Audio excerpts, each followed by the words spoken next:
Varicose veins తో బాధపడుతున్నారా? మన ఏవిస్ హాస్పిటల్లో 4500 రూపాయల లేజర్ స్కానింగ్ ఉచితం. నమస్కారం. కార్తీక పురాణం 7వ రోజు పారాయణలోకి వచ్చాం. వశిష్ఠ మహాముని జనక రాజర్షికి చెప్తున్నారు, కార్తీక మహాత్మ్యాన్ని ఇంకా చెప్తాను వినమంటున్నారు. సావధానంగా వినమన్నారండి, అటెంటివ్గా వినమని. కార్తీక మాసమందు ఎవరు పద్మముల చేత పద్మముల వంటి నేత్రములు గల హరిని పూజించునో వాని ఇంట్లో పద్మములందు నివసించు లక్ష్మీదేవి నిత్య నివాసం చేయును. అంటే తామర పువ్వులు, కలువు పువ్వులు అలాంటివి ఏమైనా లభిస్తే వాటిని సంపాదించి వాటితోటి హరికి అర్చన చేస్తే గనక లక్ష్మీదేవి సుప్రీతురాలుగా అయ్యి మన దగ్గర నివసిస్తున్నట్టంటే ఐశ్వర్యం లభిస్తుందని చెప్తున్నారు. కార్తీక మాసమందు భక్తితో తులసి దళంతో కానీ జాజి పువ్వులతోటి కానీ హరిని పూజించేవాడు తిరిగి భూమి యందు పుట్టడు. మారేడు దళాలతోటి సర్వవ్యాపకుడైన శివుని పూజించిన వాడు భూమి యందు జన్మించడు. హరిని పూజించడము శివుని పూజించడం కూడా చెప్తున్నారండి. ఈ మాసమందు భక్తితో ఫలముల్ని దానం చేసే వాళ్ళకి యొక్క పాపాలు సూర్యోదయం కాగానే చీకట్లు ఎట్లా నశిస్తాయో ఆ విధంగా నశించిపోతాయట. అంటే కార్తీకంలో విశేషంగా లభించే పళ్ళు ఏంటండి, బాగా మనకి ఇప్పుడు విస్తారంగా కనపడతాయి. జామ పళ్ళు ఒకటి బాగా కనిపిస్తాయండి. తర్వాత ఈ బత్తాయిలు, ఆరెంజెస్, కమలాలు బాగా కనిపిస్తాయి. వాటినైనా దానం చేయొచ్చు, ఫలానాదేం లేదు. అరటిపళ్ళు ఇవ్వచ్చు, ఉపవాసం ఉన్న వాళ్ళకి 4 అరటిపళ్ళు ఇవ్వచ్చు, కొబ్బరి బొండాలు ఇవ్వచ్చు. అవన్నీ కూడా మంచి ఫలితాన్ని ఇస్తాయి. ఉసిరికాయలతో ఉసిరి చెట్టు కింద హరిని పూజించు వానిని యముడు కూడా చూడ్డానికి సమర్థుడు కాదు. కార్తీక మాసమందు తులసి దళాలతోటి సాలగ్రామార్చన చేయవాడు ధన్యుడగును. ఇందుకు సందేహం లేదు. కార్తీక మాసమందు బ్రాహ్మణులతోటి కలిసి వనభోజనాన్ని ఆచరించేవాడికి కూడా మహాపాతకాలు నశిస్తాయి. ఎవరైతే వనభోజనాలంటే ఎక్కడైతే తులసి చెట్టు ఉందో ఆ వనానికి వెళ్ళి అక్కడ చక్కగా ఈ తులసి చెట్టు కింద సాలగ్రామార్చన, తులసితోటి ఉసిరి చెట్టు కింద సాలగ్రామార్చన తులసి దళాలతోటి అర్చన చేసి, కొంతమంది బ్రాహ్మణులైన అంటే ఇప్పుడు సమాజం అంతా కలిసి వెళ్ళామనుకోండి, బ్రాహ్మణులు లేరు, ఏ ఫ్రెండ్స్ను పిలుచుకోవచ్చు. లేదా పూజ చేయటానికి ఒక అయ్యగారిని తీసుకెళ్తాం అనుకోండి, వారికి కూడా అక్కడే భోజనం పెడితే కనుక మనకి విశేషమైన ఫలితం లభిస్తుందట. అయితే రాజులలో శ్రేష్ఠుడైన ఓ జనక మహారాజా, కార్తీక మాసమందు బ్రాహ్మణులతో కలిసి ఉసిరి చెట్టు దగ్గర ఒకవేళ భోజనం కుదరలేదు, కనీసం సాలగ్రామార్చన చేసినా కూడా వాడు వైకుంఠానికి పోయి విష్ణువు ఎంత ఆనందంగా ఉంటాడో అంత ఆనందిస్తాడట ఈ భక్తుడు కూడా. కార్తీక మాసమందు భక్తి చేత హరి యొక్క ఆలయమునందు కానీ హరుని యొక్క ఆలయమునందు కానీ మామిడి చిగురులతోటి తోరణాలు కట్టేవాడు పరమపదాన్ని పొందుతాడు. దేవాలయంలో మామిడి తోరణం కడితే అద్భుతమైన ఫలితం లభిస్తుంది. ఈ మాసంలో భగవంతునికి అరటి స్తంభాలతోటి కానీ పుష్పాలతోటి కానీ మండపాన్ని నిర్మించి పూజించేవాడు చిరకాలము సాయుధ్య సౌఖ్యాన్ని పొందుతాడు. కార్తీక మాసమందు ఒక్కసారైనా సరే భగవంతుని యందు దేవాలయంలో హరిహరుల ముందు ఎక్కడైనా సరే దండ ప్రణామాన్ని ఆచరించేవాళ్ళు పాప విముక్తులే అశ్వమేధయాగ ఫలితాన్ని పొందుతారు. ఈ ఫలితం పొందుతారు. సాధారణంగా దేవాలయంలో సాష్టాంగం అంటేనండి నందీశ్వరుడి దగ్గర అక్కడ చేయకూడదు. ధ్వజానికి బయట ధ్వజస్తంభం మధ్యలో ఎక్కడా సాష్టాంగం పనికిరాదు. ధ్వజస్తంభం దగ్గర సాష్టాంగం చేస్తే విశేషమైన ఫలితం లభిస్తుంది. అయితే ఈ కార్తీక మాసం మందు హరిహరుల సన్నిధిలో జపము, హోమము, దేవతార్చన చేయవాళ్ళు తమ పితరులతో సహా సాయుధ్యాన్ని పొందుతారు. వాళ్ళ ముందు తరాల వాళ్ళు కూడా మోక్షాన్ని పొందుతారనమాట. కార్తీక మందు స్నానం చేసి తడిబట్టతో ఉన్న వానికి వస్త్రదానం చేసేవాడు 10,000 అశ్వమేధ యాగాలు చేసిన ఫలితాన్ని పొందుతాడు. అంటే ఎవరైనా గోదావరి బట్టునో కావేరి బట్టునో నదీ స్నానం చేసి తడి బట్టలతో ఉన్నప్పుడు, అయ్యా ఈ బట్టలు కట్టుకోండి కొత్త బట్టలు వాళ్ళకి ఇచ్చామనుకోండి, అది అద్భుతమైన ఫలితం లభిస్తుందట. దానివల్ల ఆ కార్తీకంలో నల్లవి కానీ తెల్లవి కానీ అవిసె పూలతోటి హరిని పూజించిన ఎడల 10,000 యజ్ఞాలు చేసిన ఫలితం లభిస్తుంది. ఈ అవిసె పూలని చెప్తారండి, పల్లెటూళ్ళల్లో కనపడతాయి. కొంచెము కబుక్కుని చూస్తే ఆ ఆకులు మనకి మునగాకల్లే కనపడుతుంది. అవిసె చెట్టు ఎత్తుగా ఉంటాయి, తమాషాగా ఉంటాయి ఆకులు. ఆ అవిసె పూలు కార్తీకంలో తినాలని ఒక నియమం కూడా ఉంటుంది. ఆ పువ్వులు తెచ్చి పల్లెల్లో ఉన్న వాళ్ళకి బాగా తెలుస్తుంది అండి, మనకి టౌన్లు సిటీలలో అంతగా కనపడవు. అవిసె పువ్వులతోటి పూజ చేసుకోవచ్చు, వాటిని పప్పులో కూడా వేసుకుంటారు. తినాలి, ఆరోగ్యానికి మంచిదని చెప్తారు. కార్తీకంలోనే ముఖ్యంగా అవి బహుశా అప్పుడే విరుస్తాయి. ఆ పువ్వు విరియటం ఆ సమయంలో, అంటే దాని సీజనే ఈ కార్తీకం అన్నమాట. అయితే ఇంకేం చెప్తున్నారో చూద్దాం. కార్తీక మాసమందు బృందావనంలో బృందావనాన్ని అంటే తులసి బృందావనాన్ని గోమయంతో అలికి పంచరంగుల తోటి శంఖపద్మ స్వస్తికాదుల్ని వేయు స్త్రీ హరికి అత్యంత ప్రీతిపాత్రురాలవుతుందట. అంటే తులసికోట చక్కగా అలికి తులసికోటకి అటు ఇటు శంఖం చక్రం వేస్తాము, పద్మాలు వేస్తాము, స్వస్తికలు అలంకరిస్తారు. తర్వాత సాధారణంగా పంచవర్ణాలు అని పురాణాల్లో కనపడుతుంది. కానీ మనం ఏం చేస్తామంటే ఈ జాజ్ అంటారు కదా, ఒక ఎర్రమట్టి దాంతో అలుకుతాము, దాని మీద తెల్లటి ముగ్గేస్తాము, కొంచెం పసుపు కుంకం పెడతాము, మొత్తం కలిపి 4 రంగులు కనిపిస్తాయి. 5వ రంగు పెద్దగా కనపడదు. పంచవర్ణాలతో ముగ్గులు చెయ్యం, ఏవో 1, 2, 3 వర్ణాలు మనవి, తెలుపు, ఎరుపు, పసుపు. ఈ పసుపును కుంకుమ ముగ్గుల్లో వేయటానికి పనికిరాదు. ఎక్కడైనా అలంకారంగా గుమ్మానికి కానీ లేకపోతే ఈ మన తులసి కోటకు కానీ పెట్టుకోవచ్చు. ఇలా పూజ చేసిన స్త్రీకి పరమేశ్వరుడు ఈ పరంధాముడైనటువంటి విష్ణుమూర్తి అత్యంత ప్రసన్నుడుగా ఉంటాడు వాళ్ళ యందు. ఈ విష్ణు సన్నిధిలో నందాదీపాన్ని అర్పించిన ఫలితానికి ప్రణామం ఇది వస్తుంది అని, ఇంత ఫలితం లభిస్తుందని చెప్పడం బ్రహ్మ వల్ల కూడా కాదట. నందాదీపాలు, తర్వాత ఏమో మనం ఏమంటారు అఖండ దీపాలు అవి వెలిగిస్తారు దేవాలయంలో. అలా వెలుగుతూ ఉంటే ఆ దీపాలకి కావలసినటువంటి నూనెని కానీ నెయ్యిని కానీ అర్పించిన వాళ్ళకి కూడా కార్తీకంలో ముఖ్యంగా చాలా అద్భుతమైన ఫలితం లభిస్తుందట.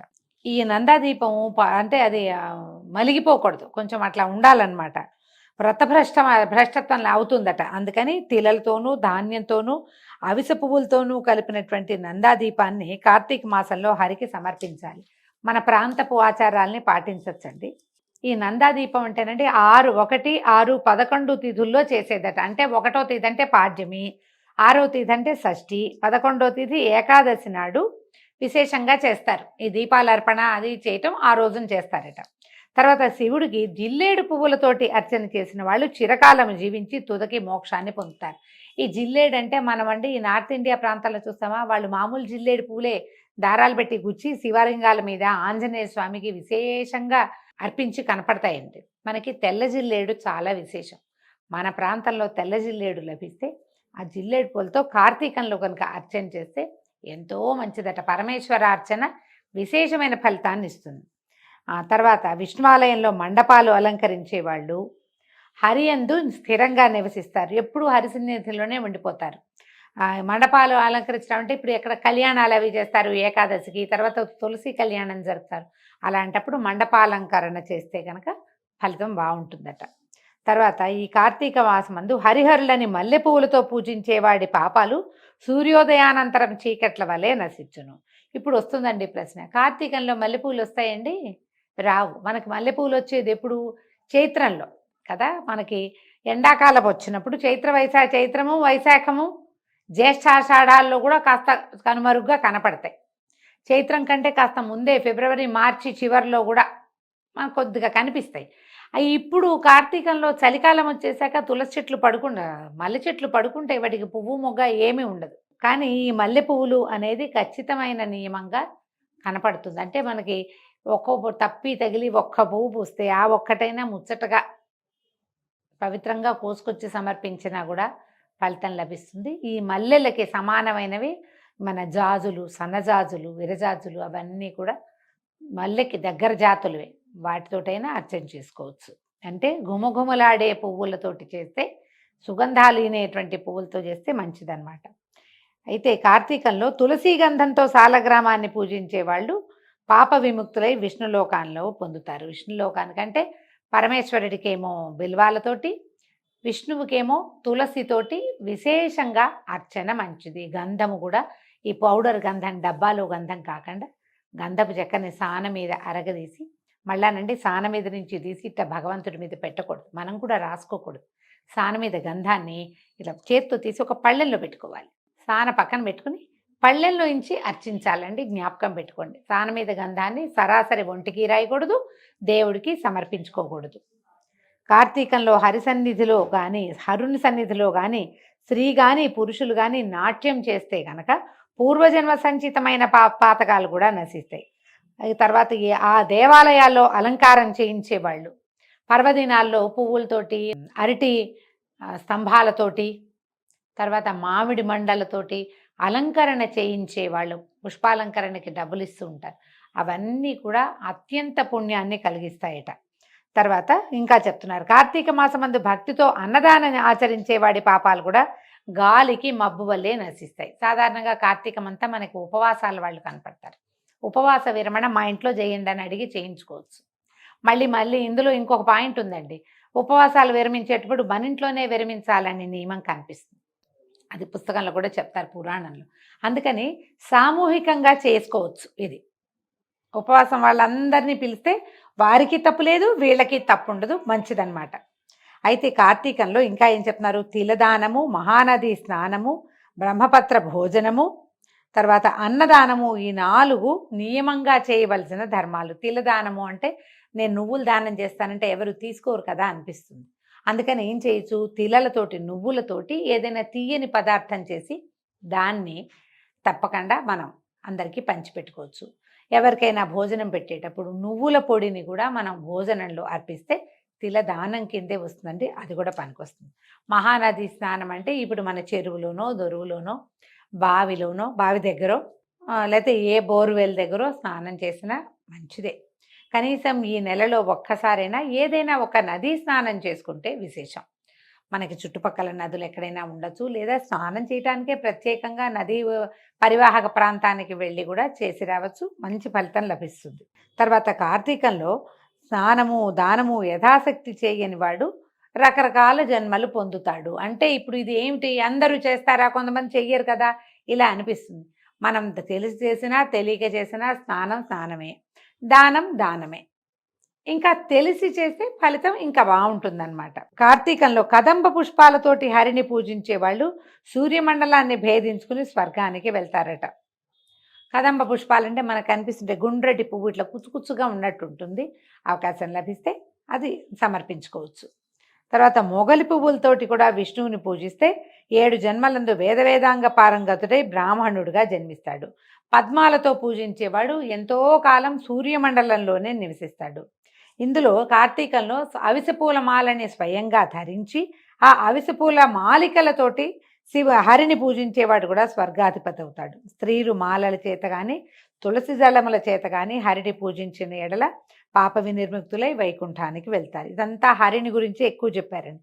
ఈ మాసంలో ఆదివారం నాడు ప్రాతస్నానం చేసిన ఎడల, అంటే ఓపిక లేని వాడు ఆదివారం నాడు ఒక్కనాడైనా సరే ప్రాతస్నానం చేస్తే మాసమంతా స్నానం చేసిన ఫలితం లభిస్తుందట.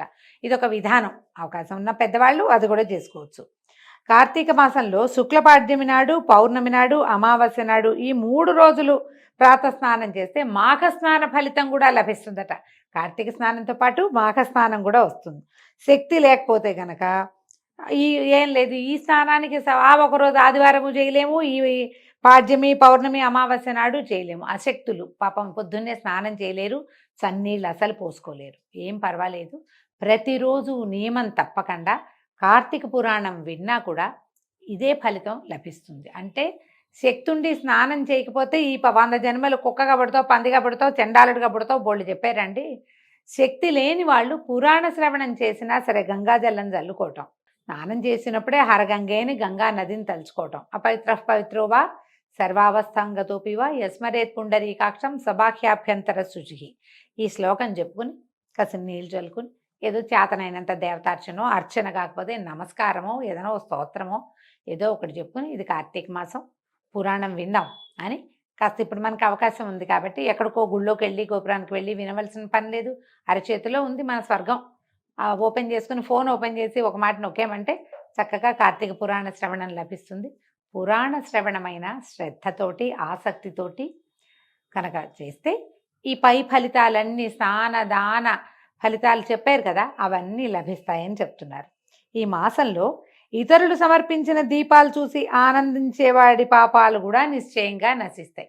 ఇది చూడండి, నదీ తీరాల్లో దీపాలు వదిలిపెడతారు, నీళ్లలో వదులుతారు.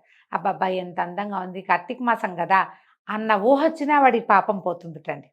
కార్తీక మాసంలో ఇతరులు భగవంతుని పూజ కొరకు మనోవాకాయాల చేత ఇతరుల యొక్క పూజ కోసం సహాయం చేసేవాళ్ళు. వాళ్ళ ఇంట్లో పూజ ఉంది, మనం పోయి వాళ్ళకి పువ్వులు కట్టిస్తాం, వాళ్ళ ఇంట్లో వాకిట్లో ముగ్గేస్తాం, దేవుడి దగ్గర అలంకారానికి సహాయం చేస్తాం, లేదా ఏదో వంట చేసుకుంటారు ప్రసాదము నివేదన దానికి సహాయం చేస్తాం. దేవ అర్చన దగ్గర కూర్చుని కావలసినవి అందిస్తాము.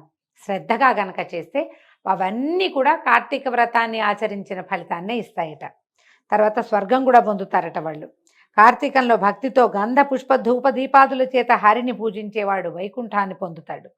కార్తీక మాసమందు ఇగో మళ్ళీ హరి సన్నిధిలో జపం చేయని వాళ్ళు 7 జన్మలందు నక్కగా జన్మిస్తారట. ఇందులో సందేహం లేదు. ఈ నక్కగా ఎలా పుడతాం మనకు తెలియదు కదా అనిపిస్తుందండి. ఎలా పుడితే మనకేం తెలుస్తుంది? కానీ మనం రేపు నక్కగా పుడతాం అనగానే ఆ నక్క యొక్క జీవితము అది ఎట్లా ఉంటుంది అవన్నీ ఊహించుకుంటే మనం నక్క అవ్వడానికి సిద్ధపడతామా? పడం కదా. ఆలోచించండి. నువ్వు నక్క అవుతావు, పంది అవుతావు, పందికొక్కు అవుతావు, అక్కడెక్కడో ఎలుకలాగా పుడతావు అంటే అప్పుడు మనకి తెలియదు కాబట్టి ఎలా పుట్టినా పర్వాలేదు అని నోటితోటి అంటాం కానీ మనస్సుతోటి అనుకోలేమండి. భయం వేస్తుంది. అందుకని భయంతోటైనా భక్తిభావాన్ని పెంపొందించుకోవాలి ఎవరైనా కూడా. నెల రోజులుంది, ఒక్కనాడు గుడికి వెళ్ళలేమా? వెళ్ళగలం. ఒక్కరోజు పొద్దున్నే లేచి స్నానం చేయలేమా? చేయగలం. ఒక దీపం పెట్టుకోలేమా? బ్రహ్మాండంగా పెట్టచ్చు. పురాణం అంటారా? హాయిగా వినొచ్చు నెల రోజులు. శక్తి కలిగిన పనులు కొన్నైనా చేసి, శక్తి లేని పనులు ఏవి కుదిరితే అవి చేసి, కార్తీక మహాత్మ్యాన్ని శ్రద్ధగా విని ఆసక్తితోటి పాటిస్తే మంచిది. అయితే ఏం చెప్తున్నారు? పురాణ కాలక్షేపం ప్రతిరోజు సాయంకాలం కార్తీక మాసంలో హరి సన్నిధిలో అంటే ఒక దేవాలయం అందు చెప్తున్నటువంటి పురాణాన్ని వినేవాళ్ళు వైకుంఠాన్ని చేరుతారు. తర్వాత సాయంకాలము దేవాలయాలకు వెళ్ళినప్పుడు ఏదైనా స్తోత్రపారాయణ చేసుకోవాలట. స్తోత్రం పఠించి దీపం పెట్టుకుని దేవాలయంలో దర్శనం చేసి తీర్థము ప్రసాదము స్వీకరించి శఠారి లభిస్తే శఠారి కూడా తీసుకుని కాసేపు కూర్చుని కృష్ణారామాని 4 మంచి మాటలు ఆడుకుని ఇతరులతో సంభాషణలకి దిగకుండా శ్రద్ధగా కార్తీకంలో దేవాలయ దర్శనం చేసిన వాళ్ళకి లభించే పుణ్యం అంతా ఇంతా కాదు, ఎంత కుదిరితే అంతని మనం సొంతం చేసుకుందాం అని ఈ రకంగా 7వ నాటి అధ్యాయాన్ని పూర్తి చేశామండి. రేపు ఉదయం మళ్ళీ 8వ రోజు పారాయణలో కలుసుకుందాము. నమస్కారం.